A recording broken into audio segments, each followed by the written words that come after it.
Good morning everyone. जो हमारा next chapter है वो है सरफेस केमिस्ट्री। और यहाँ पे आप स्टडी करेंगे उन फिनोमिना को जो कि सरफेस पे या इंटरफेस पे होते हैं और उनका हमारी लाइफ में, हमारी इंडस्ट्री में, हमारे बॉडी में क्या इम्पोर्टेंस है।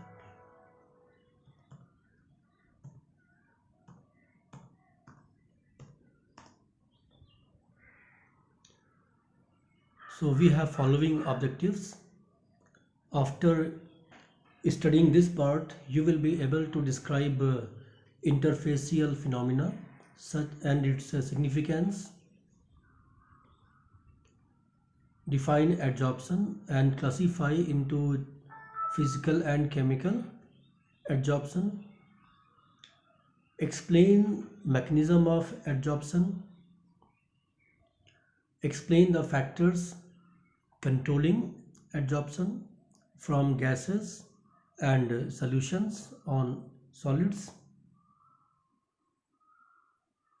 explain adsorption results on the basis of Freundlich adsorption isotherms, appreciate the role of catalyst in industry. So now we start the chapter. The first topic is adsorption. So what is the meaning of adsorption? We have two phenomena which looks alike. One is adsorption and the other is absorption. In case of absorption, the one substance or molecules of one substance diffuse into the bulk of other substance. Suppose if we have a cotton swab and we dip it into water, then water will penetrate throughout the cotton swab and concentration of water will be same outside the bulk and inside the bulk of the cotton swab.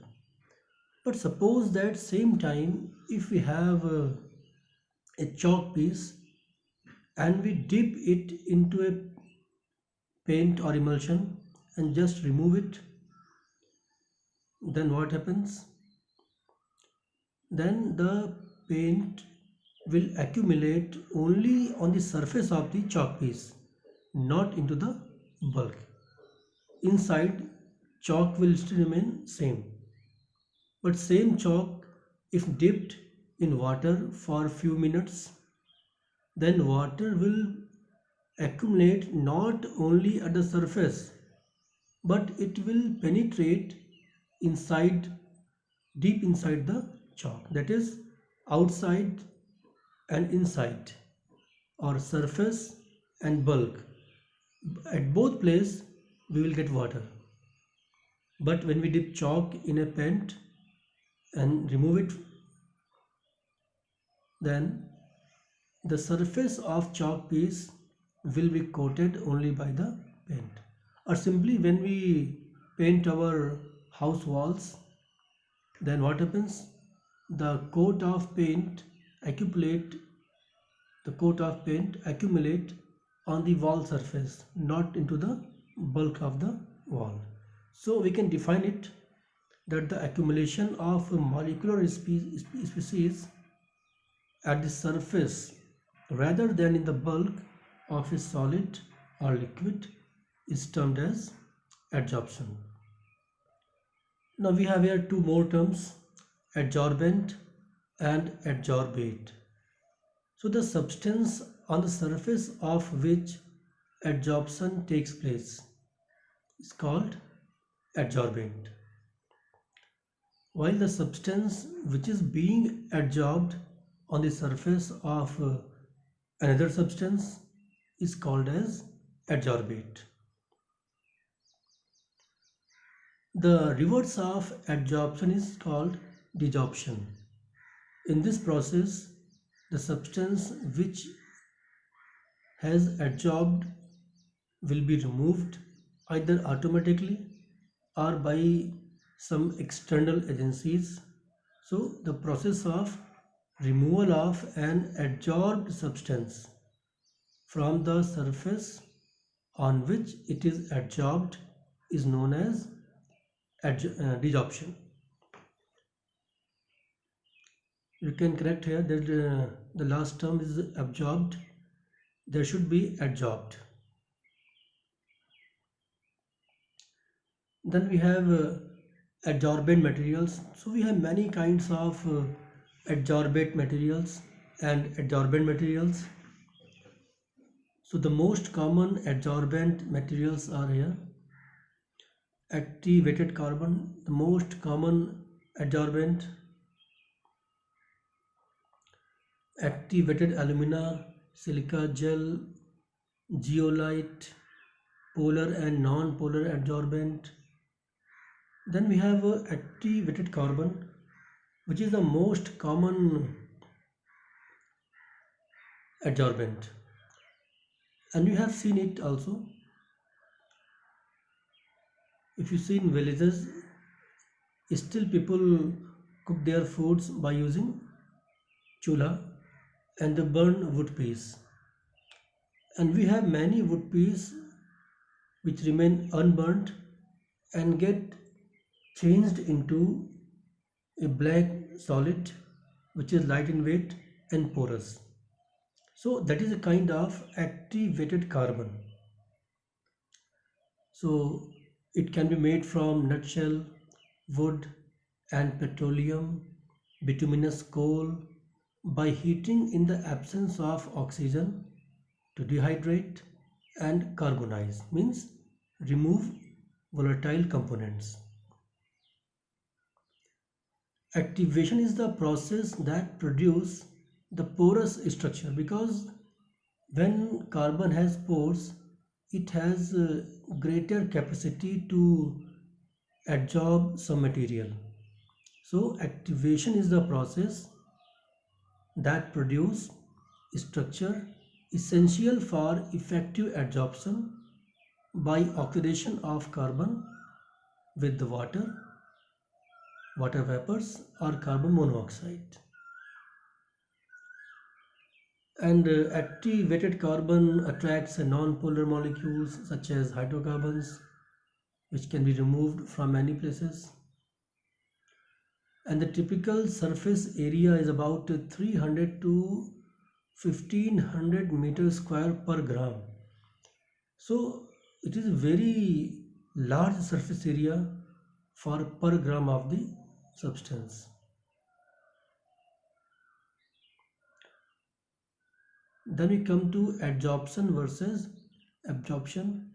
I have told you that in adsorption, accumulation occurs only at the surface of the adsorbent, whereas in absorption, the accumulation of one substance occurs at the surface and also in the bulk of the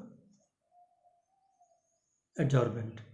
So in this case, the concentration of species which is being adsorbed will be same outside the adsorbent and inside the adsorbent. You can see a figure given here. Here we have a solid particles at which adsorption and absorption both are shown. When some molecules diffuses into the bulk of the substance inside the substance, it will be absorption.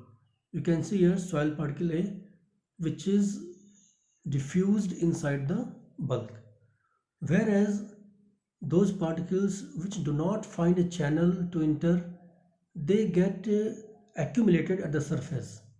So it is adsorption. Then we have type of adsorptions. So we have here two criteria of classifying them.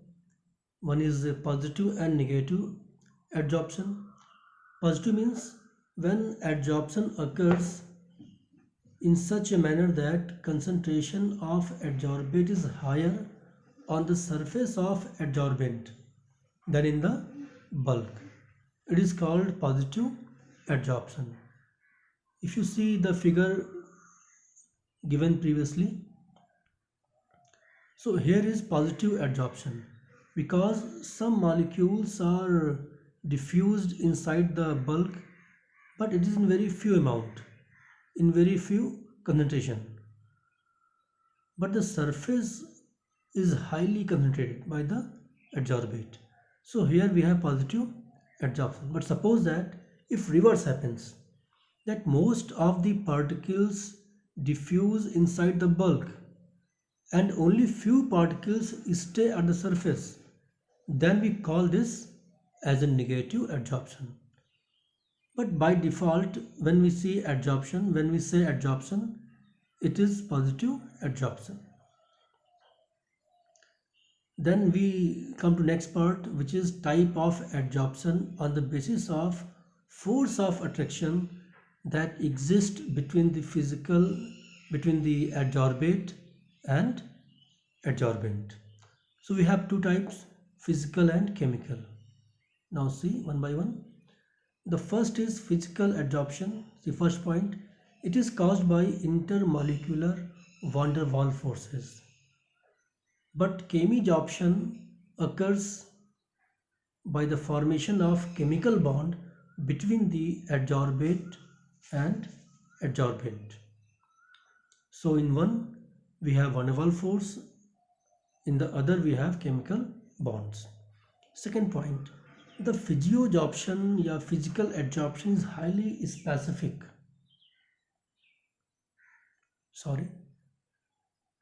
The physical adsorption is not specific, but the chemisorption is highly specific. अब इसका मतलब क्या होगा? जो physical adsorption है वो किन्हीं भी दो सब्सटेंस के बीच में हो सकता है. Means we can have any adsorbate and any adsorbent. But chemisorption is highly specific. It means it can occur between some selective or specific adsorbate and adsorbent.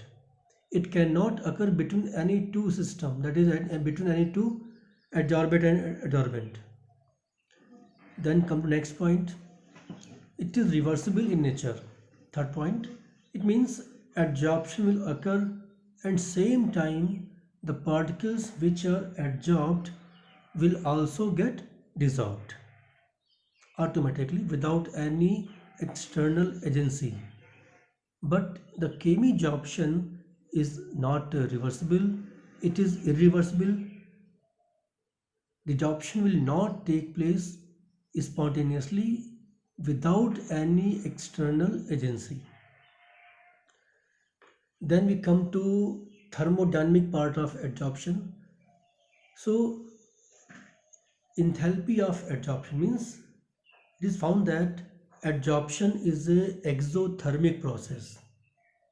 Means when particles will adsorb at some adsorbent, heat will be released, and this enthalpy of adsorption is low in case of physiosorption, which belongs to about 20 to 40 kilojoule per mole. But in chemisorption, the enthalpy or heat of adsorption is very high. It is about 80 to 240 kilojoule per mole, which is a big amount. Because you know that in chemical bonding, greater amount of heat is released. But in physical forces, very less amount of heat is released. That's why in chemisorption we see high enthalpy of adsorption. Then next come to fifth point, which is effect of temperature on these two. So temperature in case of physical adsorption, low temperature favors. Why? Because if we increase temperature, then the kinetic energy of the molecules will increase, and this will decrease the force of attraction between the adsorbate and adsorbent, and the molecule will start desorption. But in case of chemisorption, It is found that it increases with temperature. Why? Because in chemisorption, chemical bonds are to be formed, and it occurs only when molecules have sufficient energy. So only those molecules which have sufficient energy, we call them active molecules, can form chemical bonds. But when we increase temperature, then molecule get energized, and the fraction of molecules which are active increases, and this causes great increase in formation of chemical bond.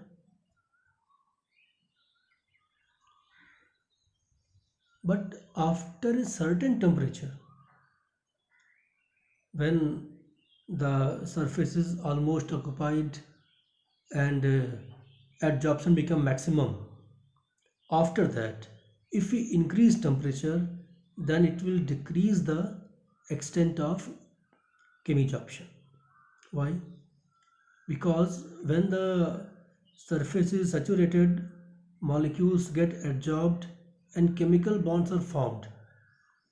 So now if we give energy by increase of temperature, then the molecules which are already adsorbed will take this energy and they start vibrating, and they will break the bond between the adsorbent and adsorbate, and they will dissolve from the surface. So after a certain temperature, we will see that chemisorption will decrease. But initially it will increase because molecules need energy of activation. It is a very important point, and in examination it is asked for many times that why chemisorption first increases, then decreases with increase of temperature. Then see next point here, sixth point, its nature. It is multi-layers, and the chemisorption is only single layer or unimolecular layer. Why it is so? In case of physical adsorption, there is simple van der Waals force of attraction that can operate between any two kind of species. So when the surface is occupied by first layer, then formation of second layer take place at the adsorbed surface by the van der Waals force of attraction. It can exist between two same molecules and also between two different molecules, no problem. In case of chemisorption, when the adsorbent surface is occupied, chemical bonds are formed, then there is no free area, no free place where chemical bonds could be formed. So it is a single layered phenomenon. Although after that molecules may adsorb, but that will be only by physical adsorption. So suppose we have a chemisorption, it will be at first layer, and after that many more layers may be formed, and that all will be due to physical adsorption.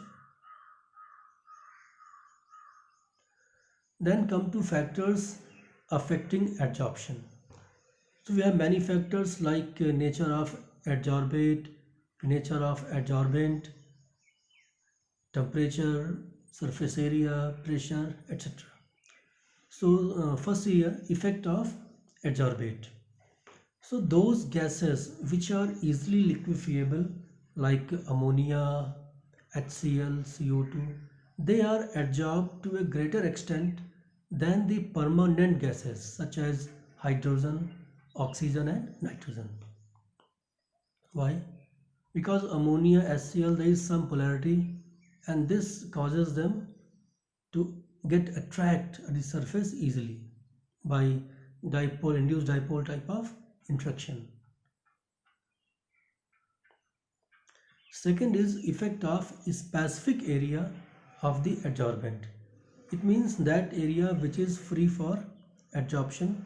So if we increase the surface area of solid, the extent of adsorption will be greater, because if we suppose we have piece of carbon, and if we divide it into fine pieces, then each piece has many surfaces, so total surface area will be increased.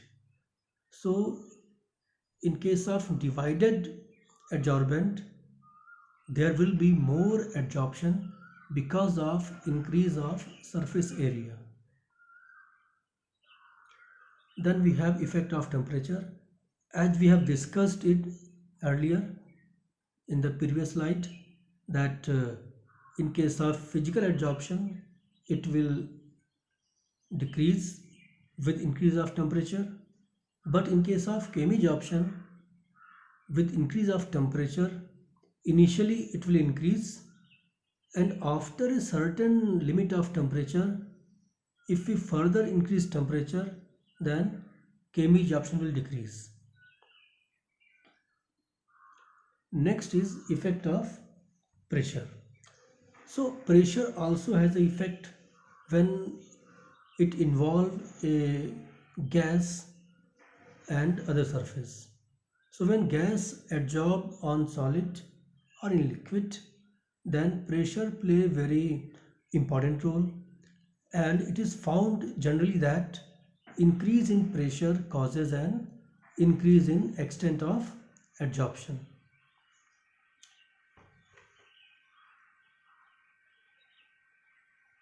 So next part we will discuss in next class. So far you have learned about adsorption, what is adsorption, its type and factor affecting the adsorption. After it we will see how pressure affect the extent of adsorption. Thank you.